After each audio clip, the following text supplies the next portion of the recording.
I first went to sea in 1946, July. I was 16 years old, and my first ship was a small English coaster called the Serenity. She was about 600 tonne, just a 2-derrick job, 2 hatches, something like the E-boats that were built in Whyalla here. She ran up the east coast, and I was only on her as a boy for a couple of months. Right.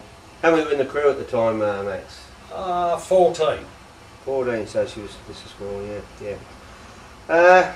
Well, mate, the interest, I think, at this time would be your time in sail. Would you like to show us a picture of the Passat? I believe it's the Passat. Yes. Well, that's the Passat, the ship I was on for 2 years, and I'll just tell you briefly a bit about it. Right, Max, we're on the Passat now. The working practices and the crew, the crowd that were there, the blokes you were on watch with and what have you. Just run us through some practices, the amount of crowd were there, and tell us, say, the daily routine of a day at sea under sail. Well, there were 2 watches, only 2 watches on the ship, 4 on, 4 off. The amount of work was too much often for the watch on deck to do. And when that happened, the watch below was called out. And on many occasions, we spent whole watches that we should have been off working, because with the amount of sail and the weather, you had to do this without any overtime whatsoever. As for the boys, and we were the majority in the forecastle, we were expected right from the start to learn all the sailorising jobs. Because we were young and agile, of course the older fellas sent us to the highest sails on the mast and out to the yard arms, and so we bore the brunt of the work, and that was the way seamen at that time were trained on finished sailing ships. It was in 2 forecastles. It was midships, not up in the forecastle head as the old sailing ships, but these were 3 island ships. So we were at the forepart of the centre castle, and there was cabins on either side of 10 men per cabin, and the galley was in between. There were 10 bunks to each of these forecastles. The mess room table was down the middle, and there was a bogey stove to keep you warm in winter, and the only lighting was an oil lamp. Mm. You mentioned the galley, mate. I've talked to you before this, and the food and your water, your access to good tug of fresh food and water. Well, there was, as I said, there was no refrigeration on the ship. Once the fresh stores had run out, we were on hard tack and salt fish, salt beef, and the cook tried to cook bread once a week, but that was about it. As we were served meals through the galley hatch into the forecastles in a kit, and it was a hierarchy of who ate first. The ABs went first, then all the seamen, and us boys got the scraps, what was left. If you put your hand out to grab something before it was your turn, you got a fork right through it. And this was how we were brought up in those days. Yeah. And the water? Our water was rationed, very minimum ration, half a bucket a day. So in the end, that was for drinking, and we washed in salt water. We got salt water soap and salt water. Right. The ship owner, look, in your accommodation, did the ship owner supply any No, he pillows. supplied a donkey's breakfast, which was a straw mattress, a pillow and 2 blankets. Anything else you scrounged or bought yourself, took away with you. Well, like rationing, of course, the water. Rationing, we got sugar, a ration of sugar, butter, and tinned condensed milk. Once a week. Once a week, yeah. But safety, how did you think, like, of course, later on in years as we got a bit of power and that things changed, but what was safety like actually on these vessels at that time? Well, safety of the ship actually was number one. So this was manifested in how you worked. And right from the start, you were taught that when you did a job, you did it properly, and that because most of the work was on the rigging, and if you did faulty work on the rigging, you could cause an accident or take a man's life. So this was drummed into you right from the start. You were told once, twice, and then you were open to kicks, cuffs, and bad admonishment, and made to look very bad. Yeah. Listen, I suppose a lot of people, to get their head around our time at sea, consequently now we do our swings and ships run in windows of swings, but time on board a sailboat is probably something that seafarers these days can't even understand, really contemplate. What was your time on board, length of time at sea, and your routes you travelled? Well, on that one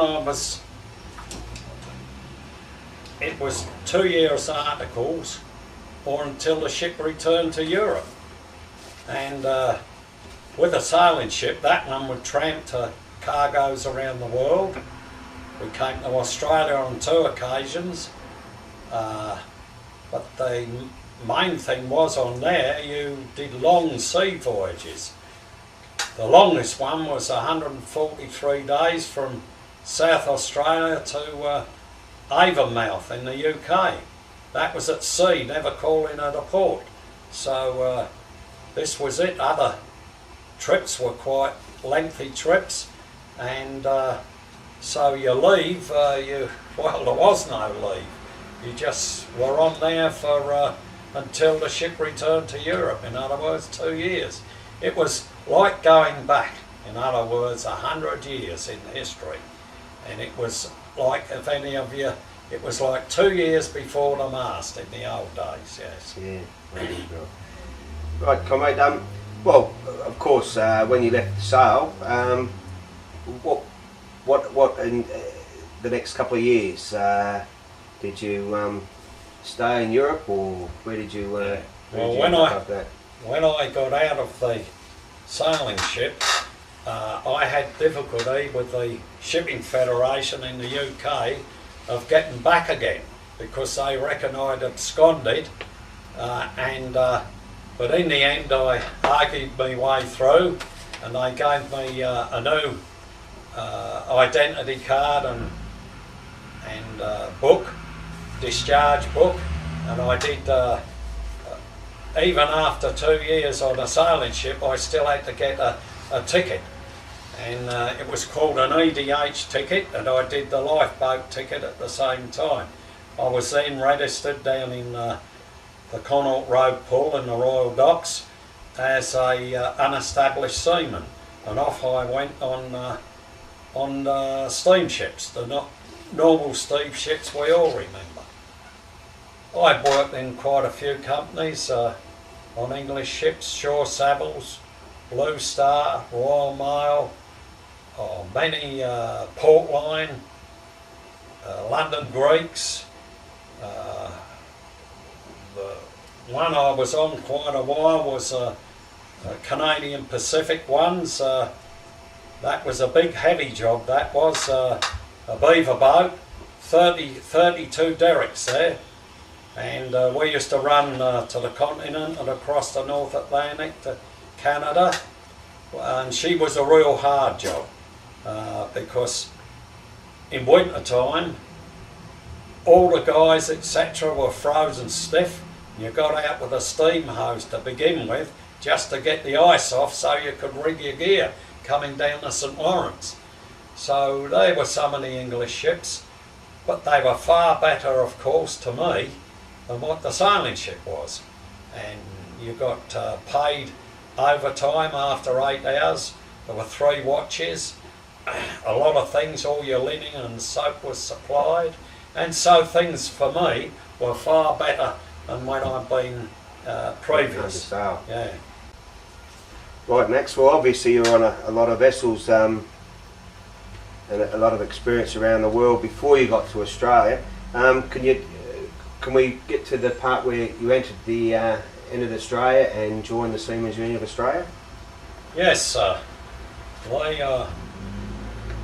I paid my way from New Zealand to Australia as a passenger, as a matter of fact. So I did that purposely. So I wouldn't. I came in as a clean skin. Now, for certain reasons. I then went, of course, to the Sydney branch, and Alan Allport, had a talk with him, and Alan told me, he said, Max, he said, it's a terrible time to arrive here. There were 100 men, 100 ABs in the shed at the time, all waiting for jobs.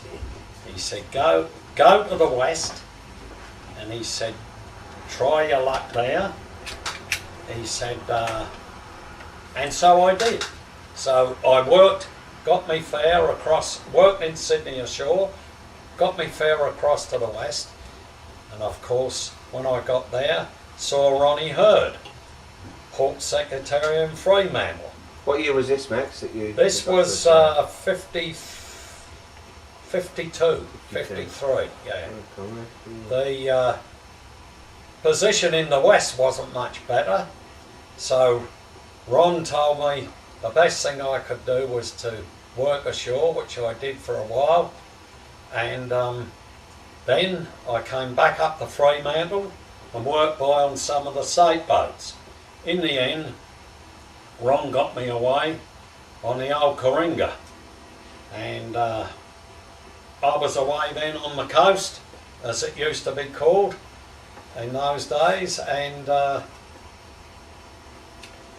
that's good, mate. Yeah. Well, obviously, what I'd like to ask you about is some of the characters. I mean, you just said there, Alan Allport was basically the first Australian seafarer you met, and Ronnie Hurd over the west. Can you tell us about some of the characters you met over the years? Any particular things you recall, or like to share stories or their stories with us? Well, characters were, there were many of them. Every port had their own characters, and some of them were quite humorous, but I'd just like to talk to some of the characters who were great Union men, and I've sailed quite a few. I've sailed with 3 of the SUA in my time. Jimmy Steele, Pat Garrity and Billy Bird. All, and many other great characters. They were all made the Seaman's Union a great organisation. Other characters that I can mention that helped to build the Union were people like Ron Barclay, a very quiet, honest and dedicated delegate from the Melbourne Tugs who ended up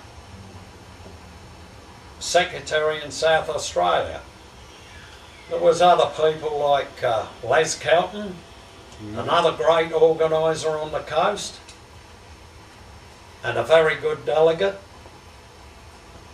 There was people like, well, I'll mention Roger Wilson, who was a top seaman and an outstanding union official. The only thing with Roger, of course, that he backed the wrong political horse and disappeared into anonymity because at the time, he became possibly, as they thought, a danger to the union hierarchy. There was other people like, a very great fella who I met before he retired was Jimmy Keogh, a hard case BHP bosun. Now Jimmy apparently had a great history. As they say, every finger was a marling spike, but with Jimmy, his fists were made of iron. And he was able to replace scabs with loyal men over the years. He had a memory like an encyclopedia. If only he had been interviewed before he died in the late 50s, like I'm being interviewed now, would have been a great story to get on record of Jimmy. Yeah. Max, well, that's it. When you came here, Max, going back to your days under sail, were there many old sailing boatmen on the Aussie coast? There was a few. A few because what had happened, the other ship, the Pamir, of course, had been taken by New Zealand during the war, and a few of our fellas had been on her. I think one of Healy's sons had been had served on the Pamir.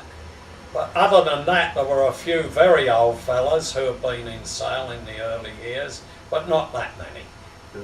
Like we've got the Polly Woodside down in Melbourne, of course. Yeah, well now, there's another character who I'll mention, Tor Lindquist. Tor has now retired, but he still puts in a few hours a week in maintenance on the Polly Woodside. Now that man was a top seaman, had been round the Horn 6 times in sail and gone to sea in 1938, and was a marvellous seaman and a marvellous rigger, as I've said. Yeah, well, you know, like in those years, of course, you would have come across some lows and disappointments. Are there anything there that what you think you may have been able to achieve that you never achieved? Well, yes, it's true.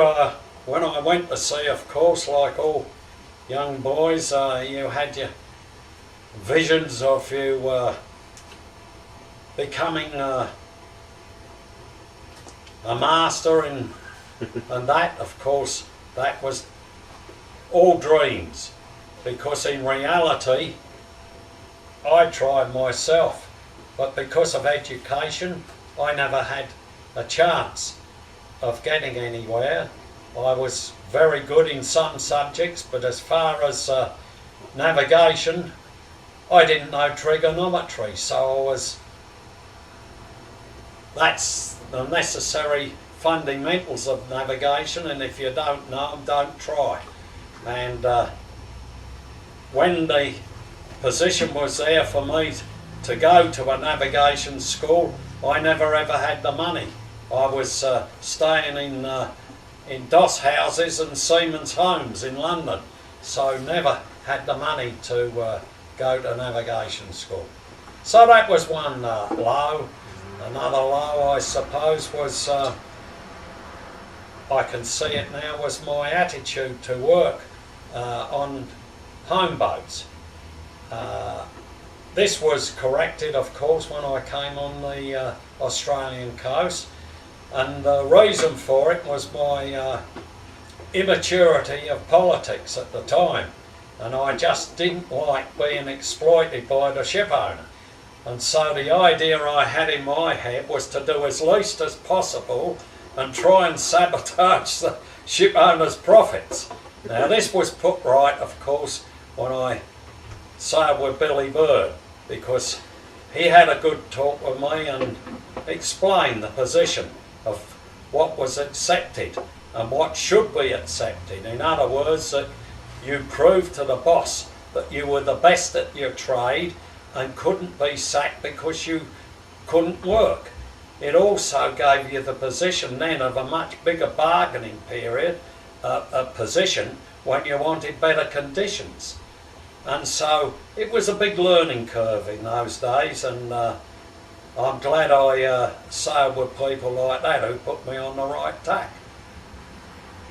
Your position in the union that time when you, as you said, you learned there was a big learning curve.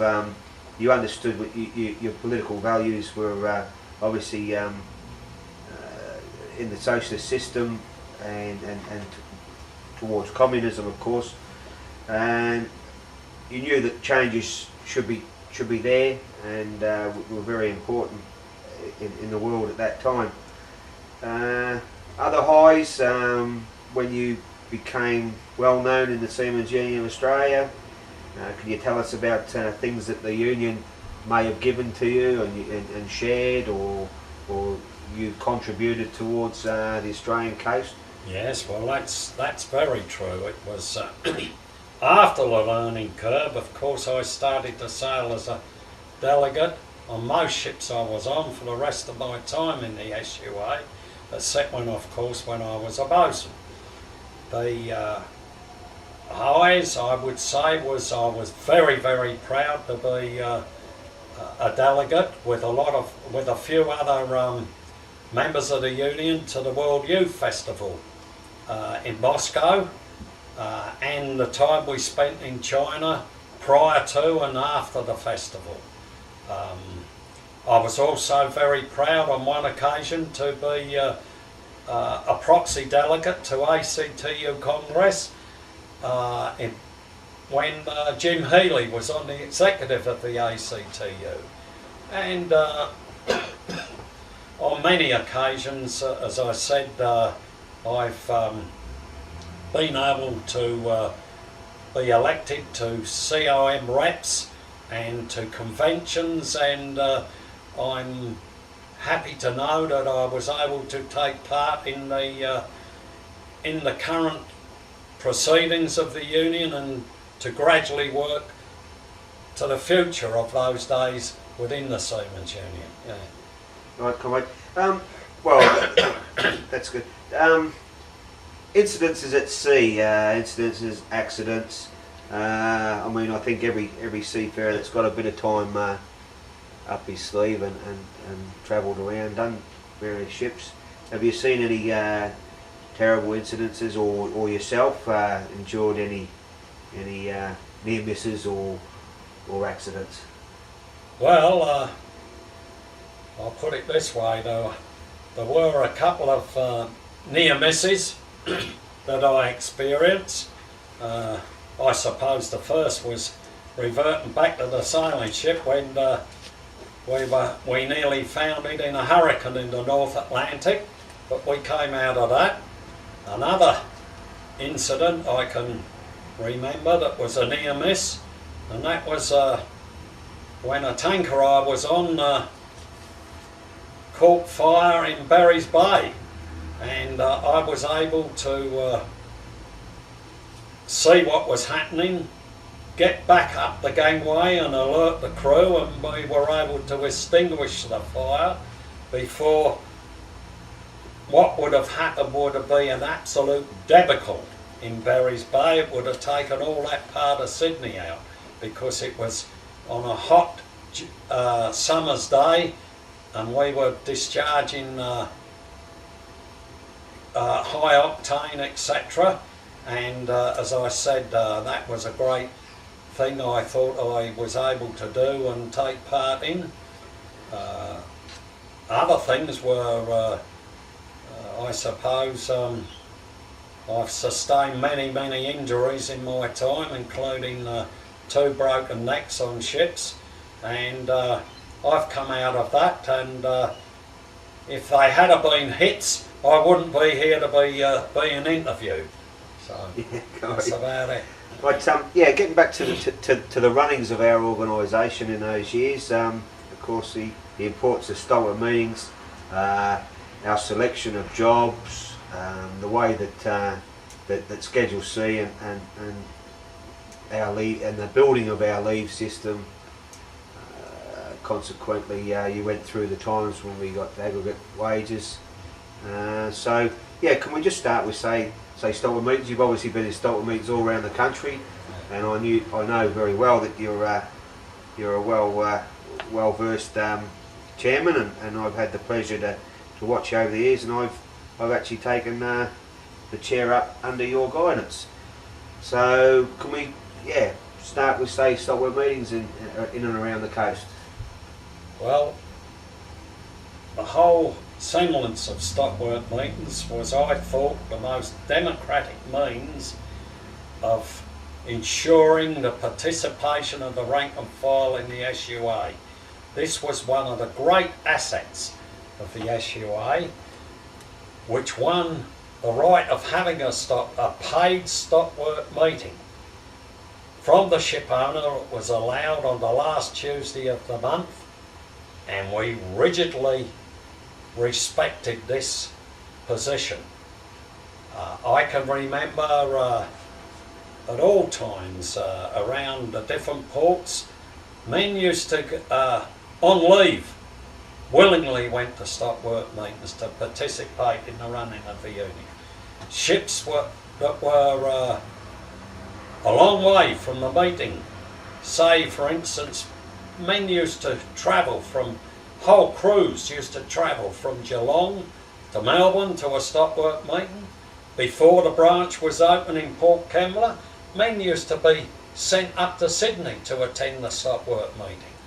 It was a great thing to participate in that. And the reports that were given at the stop work meetings, it was all part and parcel. From, in other words, below to the top and back down to below again. The venues were quite amazing at times. Of course, a lot of the time, stop work meetings in general would only happen in ports where there was a branch. And in many of the branches, we didn't have the big halls, so a lot of times we used the Wharfies Hall. In Melbourne, it used to be at the Railway Hall down near Spencer Street. In Sydney, after the branch shifted from Day Street, it became the Teachers Federation Auditorium. And stop work meetings were well attended. At the meeting, the whole idea was ships in port would have to stand. The chairman would ask for each ship's crew to stand, and the delegates would have a look at who was there and note who wasn't there. And of course, they would be reprimanded if they never attended. Billy Bird always said right from the beginning, ship owners got there at 9 o'clock in the morning to do business of exploiting seamen. And so seamen who wandered into the stop work meeting half cut or late were very well not thought much of.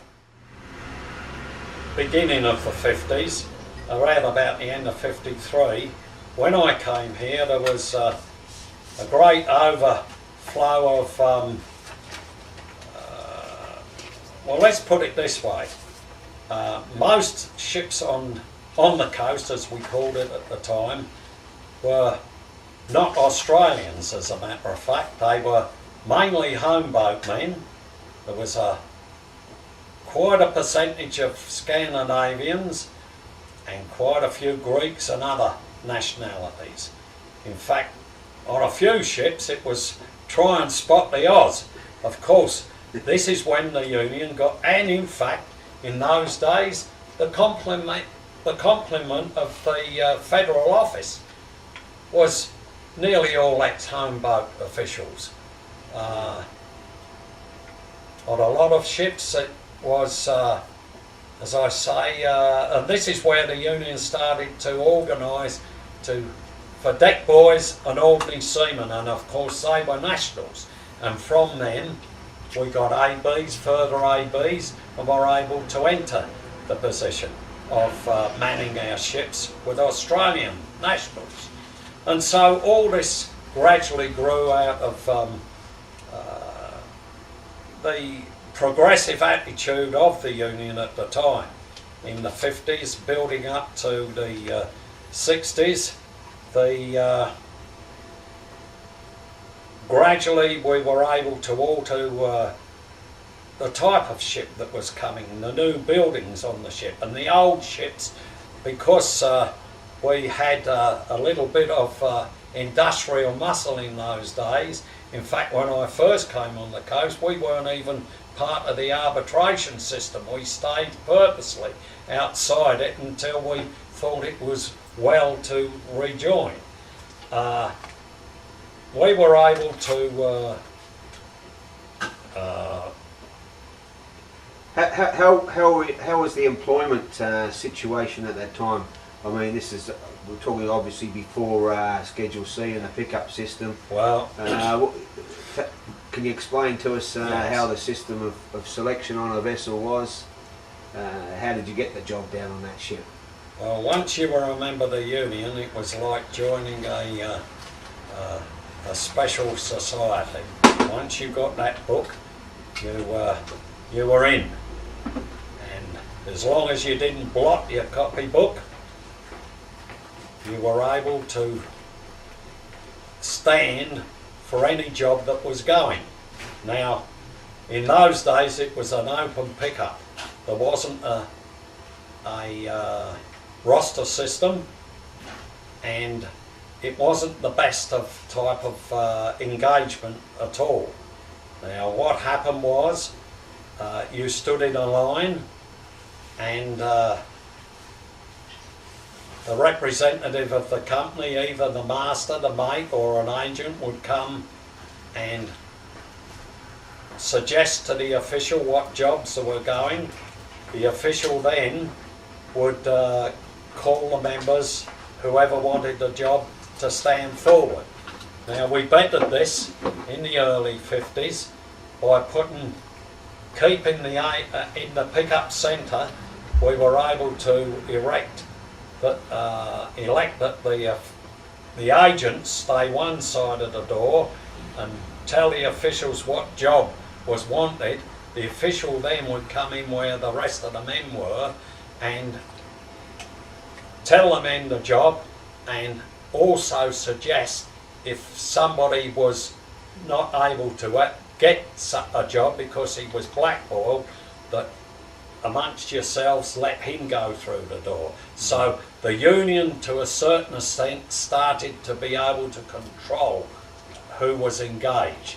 Now, this was bettered, of course, when in the end we won the right of hiring, and this was after the new award came in 55.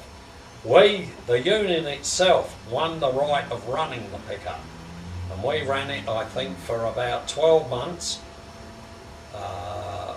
with seeing what jobs went and then supplying them from the members that were registered. We then, in consultation with the ship owners, gave that right away in exchange for attendance money, because up to then the ship owner said, well, if you're going to run the pickup, we're not going to pay you for the days you're not employed. But so we did an industrial bargaining with the ship owner, and we ran the right of attendance money. From then on, of course, right up until a few years ago, this is the way we operated, and we were able to correct the things that went wrong. Of course, many people try to rort systems, they always will in certain cases, but with diligence we were able to stop rotting of rosters, bodgy compos and other things like that by disciplining ourselves. And this is the way it worked on ships. There was delegates on ships, ships committees, and we had a good organisation in the SUA, and we were able to control the industry to a certain extent. And this is the influence of the SUA and its progressive policy, to be at one time to be able to take over the industry if we ever got socialism. Yeah, I'd say that there's a part now that our leave system, I mean, obviously when you first went to sea, you started on 2-year articles and what have you.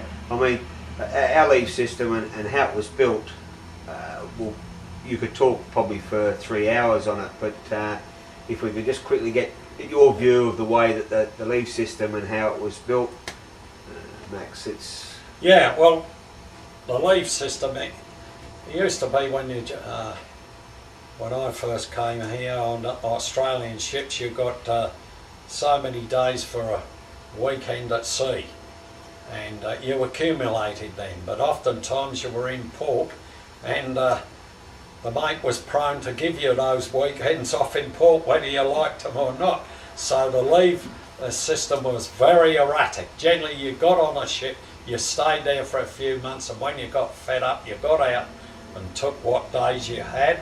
When you ran out of money, you went back to the pickup and picked up another job. But gradually, the whole idea, and this happened in Schedule C, when the ship owners were at last put into a position where they became responsible for a whole industry, not as individual employers. And of course, we were able to get out of this system the regulation of leave and many other aspects of the industry. We became a more... Right, that's well, it's a stabilisation system, Max, you know, the way that was initiated. Well, that had to come about actually, because the whole industry was bits and pieces. And in the end, the union was able to get agreement with the ship owners to have a proper, stabilised industry, whereby the different functions of the ship owners were considered, and also the functions of crewing and the rights of course, employees within that system were thought about. Prior to that, we'd been, it was dog eat dog. There was, I'll just go back to the early days when, and give you a background of how this developed. It was, I can remember there weren't many fellows who were that interested in consuming what we called a consumer society. In those days, most of seamen who went to sea were single men, and there weren't that many married men. And so there wasn't a great idea of working all kinds of hours overtime. In port, after work, you went up the road and enjoyed yourself. If you ran out of money, you borrowed or waited for next payday. Now, this was how we, and then all of a sudden, the cost of living went up, the inflation came, and the consumer society started. And we started working overtime to get enough money to cover this, until it got that bad that we wouldn't join a ship unless there was at least 3 hours overtime a day, and then it was 4 hours, and then it was, unless you could get 6 hours on the 4 to 8 watch, you wouldn't join a ship. I can remember joining a ship in Sydney once and being told by the delegate, "Are you prepared to work all the hours that there's going? Because if not, Max, you better get out the ship as soon as possible, because this is an overtime ship." And of course, in the end, I conformed and joined the party. Yeah. Yeah. Right, look, towards the leave system, I mean, we covered a little bit at the end, of course. We've got the one-on-one-off system. I mean, a little bit of the family thing there that you covered for a second. I mean, that's when you saw seafarers change their lifestyle, their attitude towards work and family life in general. Yes, that is quite true. The whole concept of life changed after the advent of that. Seamen were then, it became a different type of industry, a different type of fellowship on at sea. And blokes all had their own, there was more marriages. This opened a whole vista of fellows were able to become family men and still go away to sea, because gradually then leave came in and fellas were able to get married and have share a little bit of a home life with their other life of going away to sea. This gradually built up until first we got the leave,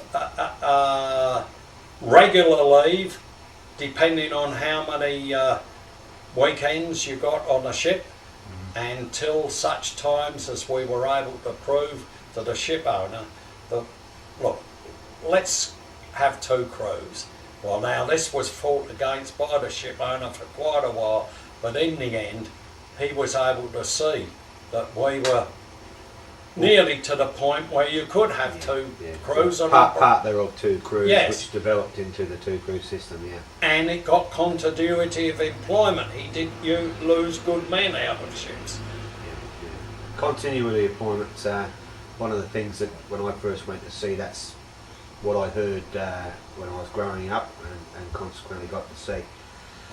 Right, comrade, I think what would interest people in this interview and the realm of what we're trying to do around the country, I believe, is the disputes that you endured, and I know in the old days we had more wins than losses, but I think there were some losses there as well, and of course the losses were to the detriment of seafarers and their families, but these disputes consequently put us in good stead as seafarers later on. Can you just perhaps cover a couple of the disputes that you're in, Max? Well, yes, I was in 2 disputes before I even came on to Australian ships, but they are related. All seamen's disputes were all related, and the Seamen's Union played part and parcel on both of these. The first one was the Canadian Seamen's dispute, and I was on a beaver boat at the time when in London, working by in the CPR shore gang, when the Beaver Dell that was manned by Canadian seamen pulled in ahead of us. The crew walked ashore, and we found out what the hell was going on. Apparently the Canadian government had illegalised their union, and so they went and stayed ashore. A couple of days later we were horrified to see, during this time the London dockers stopped work in support of the Canadian seamen. It wasn't the official union, it was the Ports Committee of the London dockers. And of course we helped to support these Canadian seamen living ashore. The next thing, the military, the government, although it was a Labor government, sent in the troops, and the troops started to unload the ship I was working on and the Beaver Dell, until the cargo was out of her and a new cargo was put into her. 2 days before she was due to sail, up came these lorries, escorted by the police, and up the gangway walked the scabs. And they were members of the SIU, the mafia-controlled Yankee Union, and they walked aboard this ship, and 2 days later she sailed. Well, now the motto was in that is that what we've learned, of course, and the SUA took, and I can remember learning here, never walk down the gangway because you lose your bargaining power and you might never get back up the gangway. And that was a bloody good illustration of that. Yeah. Now, the subsequent part of that was the dockers went back to work. The whole dispute was lost. The Canadian seamen were busted, and it was a terrible situation. We helped to repatriate them home, but now the next dispute, of course, was when I was on another home boat when I got to New Zealand. And what happened there was the wolf is in New Zealand, and I won't go into this because you've probably all read books about it, was that our ship again was started to be unloaded by the military, because the Holland government at the time had declared that the Wolfies pay dispute was a red plot to wreck the economy of New Zealand, and of course brought in a system of emergency laws. They even joined up local civilians and given them tin hats and buttons, and it was on for young and old. Well, now this was the position that I just want to mention here, and it's always been one that I was very ashamed of, because being British seamen, we were offered blood money. In other words, to work the cargo. We were offered Wolfies rates. And this divided crews right down the middle, some of them more than the middle. We set up the committee in Auckland at the time and went ashore and saw the Wolfies, Wolfies Strike Committee, and were informed of the true situation. We had a hell of a time though, trying to convince other seamen who said, this is good, we're here, we're not going to waste time being caught in an overseas port while the strike is on. We'll work the cargo and get the ship out and back home again. Right. And however, we got hold of the NUS representative who came across from Australia to New Zealand, and we called a meeting in one of the wharf sheds. We had about 300 turn up there from blokes from different English ships in the port, and we had a good meeting. I spoke at the meeting, as a matter of fact, and suggested how would any British seaman like it if in another country somebody else come aboard and took his job away, and that we should stay neutral and don't work. Well, Nicholson, of course, took the attitude that yes, we're quite right in staying neutral, so we put it back on him to go aboard every ship in Auckland and stop our members who were working. And he said, not on your life, this is an internal New Zealand argument. And so this is what it was. Back aboard the ships, some of us went. There were fights going on all the time, both aboard the ship and ashore if any of our scabs come ashore. In the end, of course, everybody knows what happened. The strike, the ships were turned around mainly by the efforts of British seamen who worked their own cargo. And I was at the giving out of the loyalty cards in Auckland. I spoke at a meeting there and was booed by the wharfies as soon as I was introduced as a British seaman. Yeah. However, it was explained that not all of British seamen scabbed, and so that was that one. Another dispute that because of certain reasons was lost to the working class. And this is the other disputes I've been in, of course, many around. I was on many shipboard disputes, of course, that we've had, we've used tactics and strategy that were very carefully thought out and were used, and it came about because within the Seamen's Union, many of our officials were members of the Communist Party, and of course took the ideas of Lenin and Marx and used them in industrial warfare, because this is what it was, industrial warfare, and if you use the right, correct tactics and strategy, you'll win, and we did.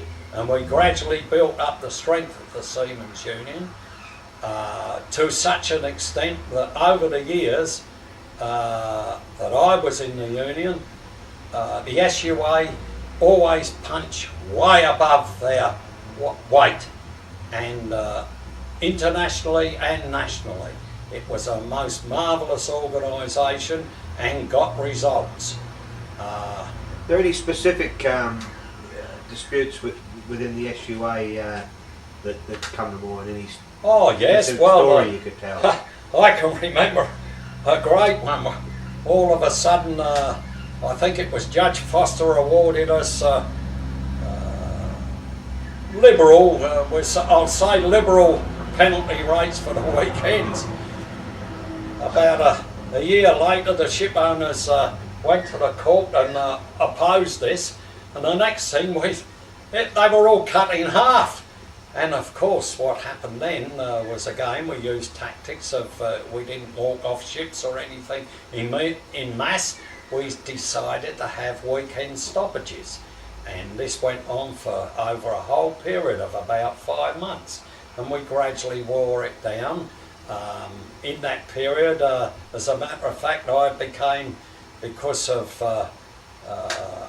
upsetting times in the Brisbane branch, I was elected to become disputes organiser, and I even had a little office in the Trades Hall, and we ran that dispute for about, as I say, 5 months, and we came out of it winning, and we regained the lost penalty rates.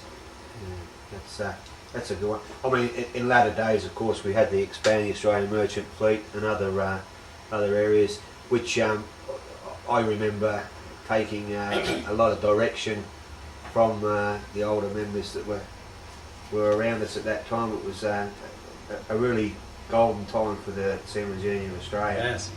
Yeah, excellent, mate. Well, look, in those, you see, right, it all evolved over the years of the progressive policy of the Union. At one time, there were few seamen on the coast who'd ever been overseas, because we didn't run overseas. Only a certain few ships did, and then gradually we won certain into certain avenues. I can remember the tanker campaign that gradually got tankers. From then, manning tankers, we were able to bust into the overseas oil industry, the bulk ship, overseas bulkies, and overseas container trade. And so really the horizon of the average seaman was broadened by the policy of the Seamen's Union, and it was great. Blokes were running this country and that country, especially Japan, of course, and that was so yeah, they were great times, and the disputes were always well organised and well fought. Yes. Right, comrade, we're ripping through some questions now, Max. Is that all you'd like to say on the disputes situation? Yes, on the disputes, yes. Yeah, but no, that's excellent, comrade. Right, of course, the SRF, the Seamen's Retirement Fund, one of the best moves that was ever made by very forward-thinking people, and I lay praise to them every day of my life. But yourself and blokes of your age and the history there, you never really benefited that much from the Seamen's Retirement Fund. But of course, even though we've covered family life to a little bit, the SRF, in your way of thinking, you were one of the builders of it, of course. Have you got any views on how the SRF has say, changed my generation of seafarers and the generation that's come after myself? Yes, I'll make this comment from the start.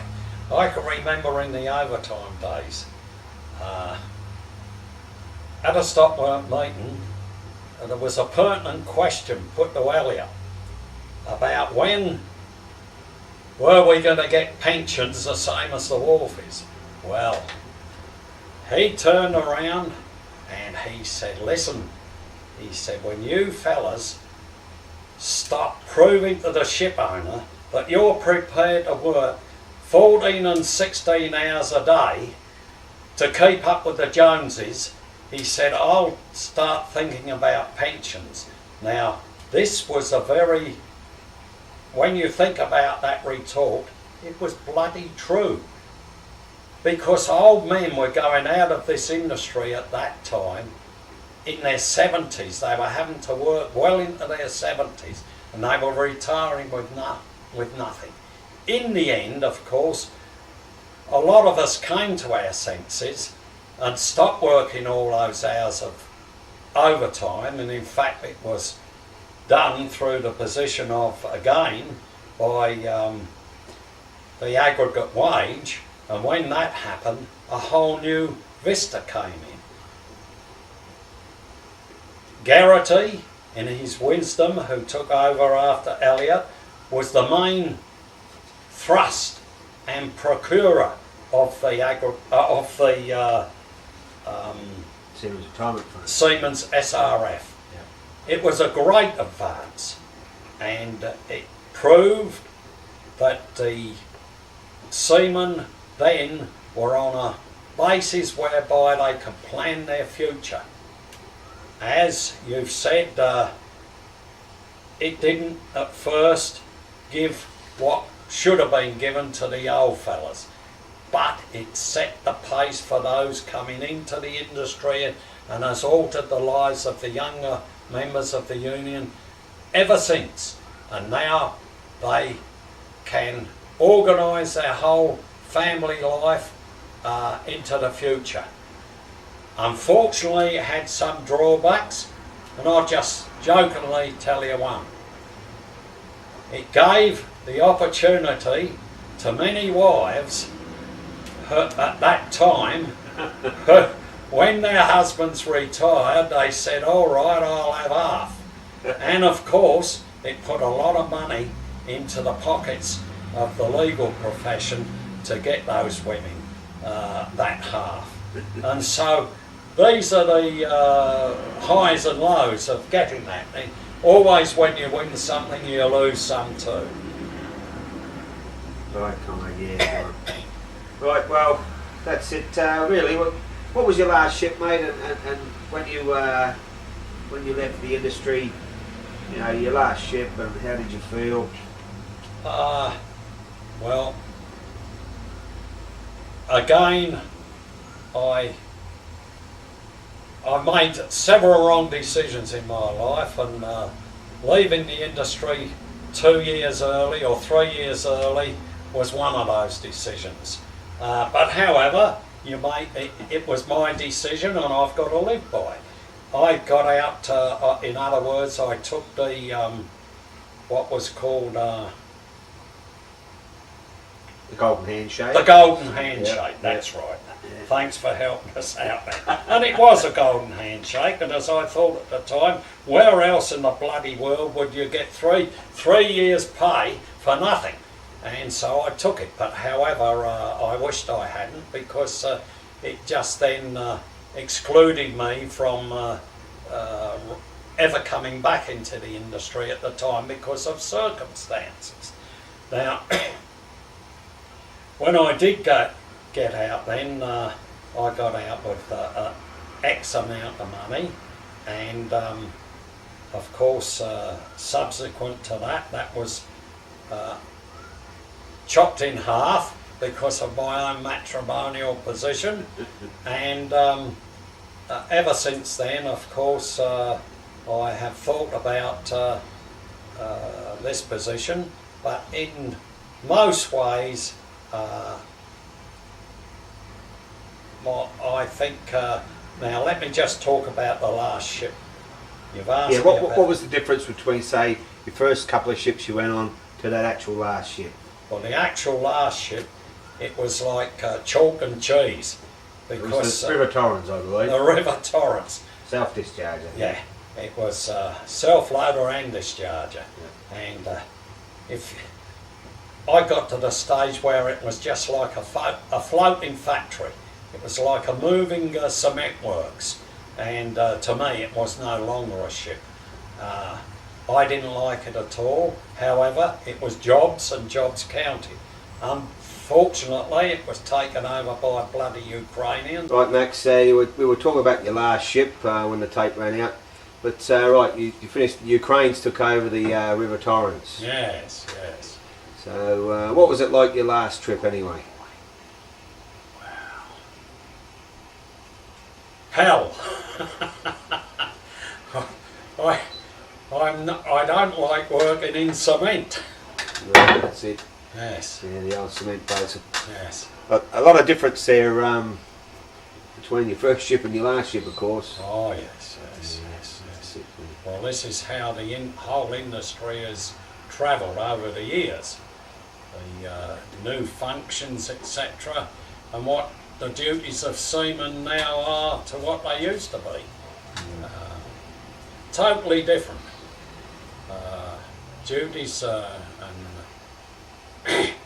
we used to be mainly overhauling gear, blocks, tackles, and taking down derricks and overhauling jumbos and all that. And now it's all gone. Once the system of cargo systems changed, we had to change too to all the new ideas. And with the introduction, of course, of IRs, we had to do the change there and start learning about the engine room, which was absolutely foreign to us over the years. Yeah, And right. so... Of course, you're talking from an AB's perspective. Yes, of course.